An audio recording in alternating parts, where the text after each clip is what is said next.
Hello students of first year girls. आज का topic है आपका फॉर्मल कम्युनिकेशन। इससे पहले टॉपिक में हमने वर्बल और नॉन वर्बल कम्युनिकेशन के बारे में बात की थी।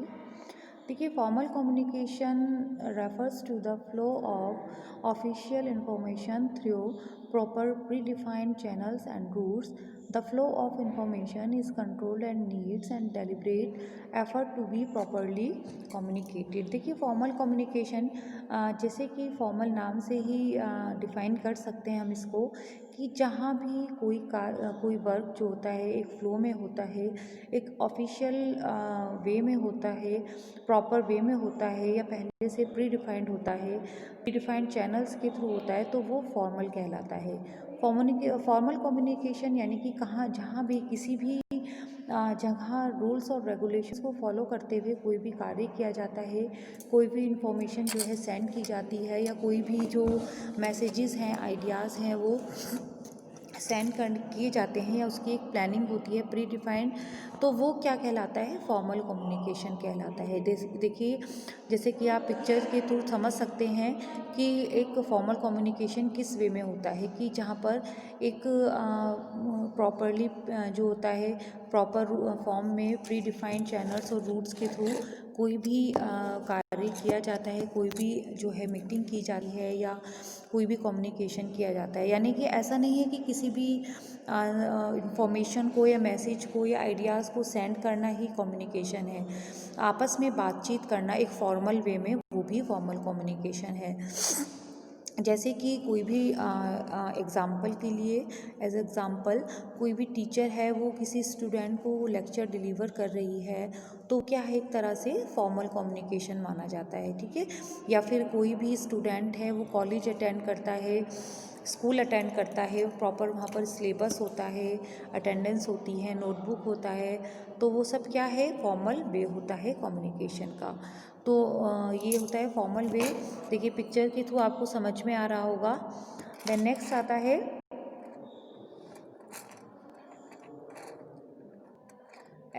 एग्जाम्पल्स की। अगर बात करें,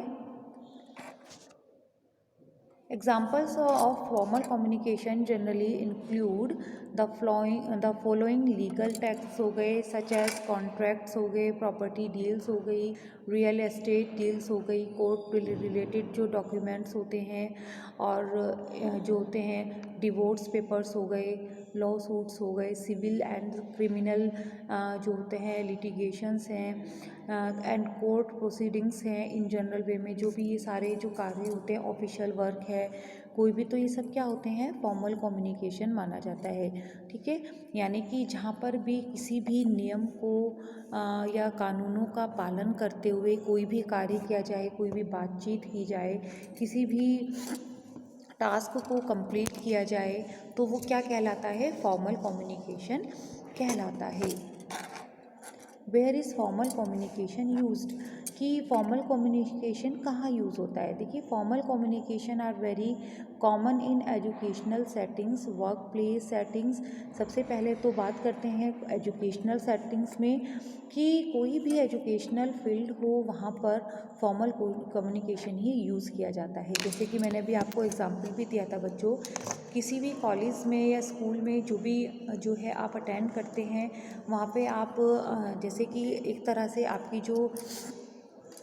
जो कॉलेज है, या आप जहाँ पर भी आपने एडमिशन लिया है किसी भी इंस्टीट्यूट में, वहाँ प्रॉपर रूप से क्लास अटेंड करते हैं, वहाँ आपकी अटेंडेंस भी होती है, वहाँ आपका सिलेबस भी है, नोटबुक भी है, लेक्चर्स भी होते हैं, प्रैक्टिकल्स भी होते हैं, तो वो आपका क्या हो गया? फॉर्मल वे हो गया कम्युनिकेशन का। अब जैसे कि इनफॉर्मल कम्युनिकेशन का अगर एग्जांपल दें, तो इग्नू यूनिवर्सिटी है, ठीक है। जो जैसे कि इंदिरा गांधी ओपन यूनिवर्सिटी है जो, वो इनफॉर्मल कम्युनिकेशन का एग्जांपल है, क्योंकि वहाँ से इग्नू यूनिवर्सिटी से घर बैठकर भी आप जो है एजुकेशन ले सकते हैं। तो वो एक एग्जांपल हो गया इसका, कि formal communication are very common in educational settings में, वर्क प्लेसेस सेटिंग्स में, एंड बिजनेस सेटिंग्स में, कि कोई किसी भी तरह की बिजनेस डील हो या कोई भी वर्क प्लेस हो, वहाँ पर जो आपस में कॉन्ट्रैक्ट होते हैं, वहाँ पर फॉर्मल कम्युनिकेशन ही यूज़ किया जाता है। Formal communication are mostly written, ठीक है। यानी कि फॉर्मल कम्युनिकेशन जो अधिकतर यूज़ किया जाता है वो रिटिन फॉर्म में होता है। किसी भी कोई भी लेटर जो है वो रिटिन फॉर्म में सर्कुलेट करना है तो वो वहाँ पर फॉर्मल कम्युनिकेशन माना जाता है रिटिन फॉर्म में। But can be oral, oral भी हो सकता है। जैसे कि अभी आपने पिक्चर देखी कि एक ऑफिस की मीटिंग है, वहाँ पर जो भी सारे वीआईपी लोग हैं, जो भी हैं, वो सब वहाँ की जो एक टीम है जो उस ऑफिस की, वो सब फॉर्मल वे में बैठकर डिस्कस करना। Formal communication are not personal communications. देखिए जो पर्सनल कम्युनिकेशन होता है वो कभी भी फॉर्मल कम्युनिकेशन नहीं माना जाता है, ठीक है। जैसे कि जब आप पर्सनली किसी से बात करेंगे तो आप उसको इनफॉर्मल वे में भी बात कर सकते हैं। जैसे कि मैंने अभी आपको बताया, टीचर जब क्लास में लेक्चर डिलीवर करती है, देती है, तो वो भी एक तरह से फॉर्मल कम्युनिकेशन ही माना जाता है, ठीक है बच्चों। लेकिन जो टीचर है वो एक बच्चे को तो लेक्चर नहीं देती, वो ग्रुप में बहुत सारे स्टूडेंट्स को लेक्चर देती है, ठीक है। तो पर्सनल क्या हुआ कि जब एक या दो व्यक्ति आपस में बात करते हैं तो वो कभी भी फॉर्मल कम्युनिकेशन नहीं होता है। टाइप्स ऑफ फॉर्मल कम्युनिकेशन, कि अगर फॉर्मल कम्युनिकेशन के टाइप्स की बात करें तो किसी भी तरह का कोई डेमो ना हो तो वो भी फॉर्मल कम्युनिकेशन वे है। इंट्रानेट है, आपस में जो है, ठीक है, एक दूसरे से अपने आचार जो है विचारों का आदान प्रदान करना है। मीटिंग्स में फॉर्मल कम्युनिकेशन यूज़ होता है, कॉन्फ्रेंसेस होती हैं उनमें फॉर्मल कम्युनिकेशन यूज़ होता है। फॉर्मल वन ऑन वंस, ठीक है।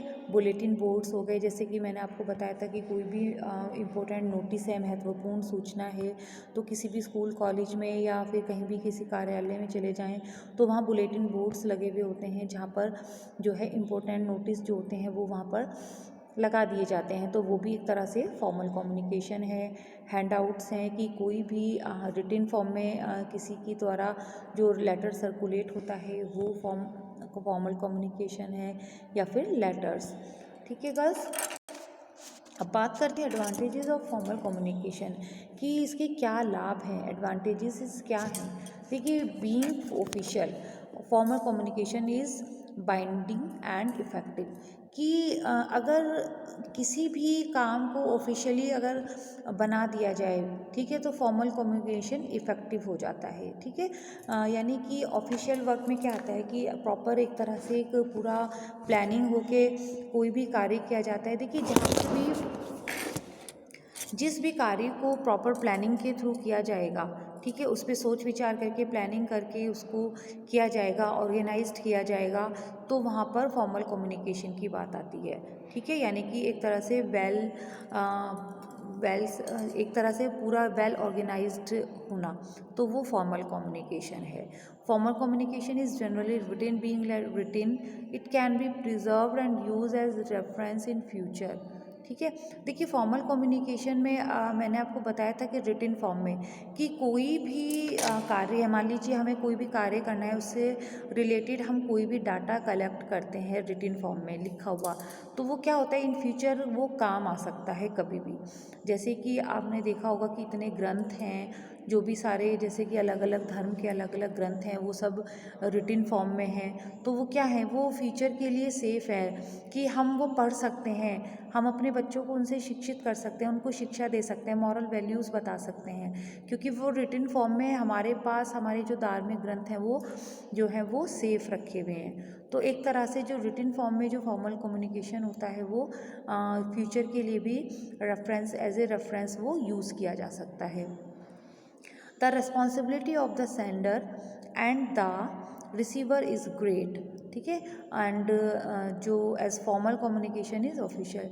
देखिए, जो रिस्पॉन्सिबिलिटी होती है सेंडर की, यानी कि भेजने वाले की, जो भी मैसेजेस को जो इन्फॉर्मेशन को सेंड कर रहा है, and the receiver is great as formal communication is official. अगर वो उसको जो है रिसीवर जो प्राप्त करता है, अगर उसको एक अच्छी तरह से अगर उसको प्राप्त कर रहा है सूचना को, यानी कि वो उसको बिल्कुल क्लियर है, तो वो फॉर्मल कम्युनिकेशन इज़ ऑफिशियल होता है, ठीक है। यानी कि फॉर्मल कम्युनिकेशन की अगर बात करें तो ये एक तरह से वेल ऑर्गेनाइज्ड होता है, पूरी तरह से प्लान्ड हुआ होता है।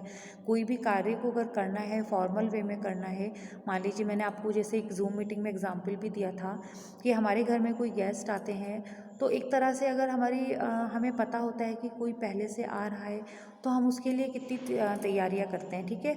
हम उनके लिए अलग अलग तरह के स्नैक्स बना के रखते हैं, बाजार से भी कुछ ब्रेकफास्ट मंगवाते हैं, पूरी प्लानिंग करते हैं। तो ये क्या हुआ, फॉर्मल वे हो गया, ठीक है। तो एक तरह से हमारी कोई भी एकदम हमारे घर में कोई हमारी फ्रेंड आ जाती है या कोई भी हमारे फादर या मदर बाज़ार से आ गए, हम उनको पानी पूछते हैं, नहीं ऑफ़र करते हैं, तो वो क्या हो गया, एक तरह से इनफॉर्मल कम्युनिकेशन हो गया, ठीक है।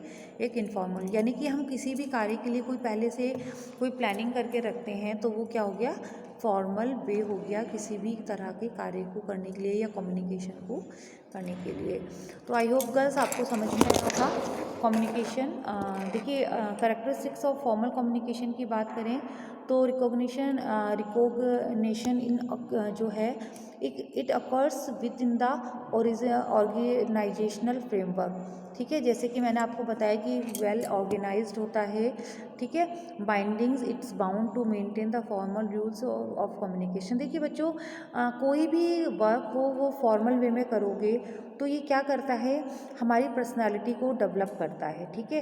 किसी भी मान लीजिए कोई भी हम घर में भी देखते हैं इसका एग्जांपल कि कोई भी दो सिस्टर हैं, वो एक बहुत अच्छे तरीके से काम करती है और एक केवल ऐसे ही करती है काम को, जैसे कि फॉर्मेलिटी के लिए किया, उसने फटाफट खाना बनाया, गंदा छोड़ दिया, सब्जी भी उसने उल्टी सीधी काटी, या कोई भी वर्क हम कर सकते हैं फॉर एग्जांपल।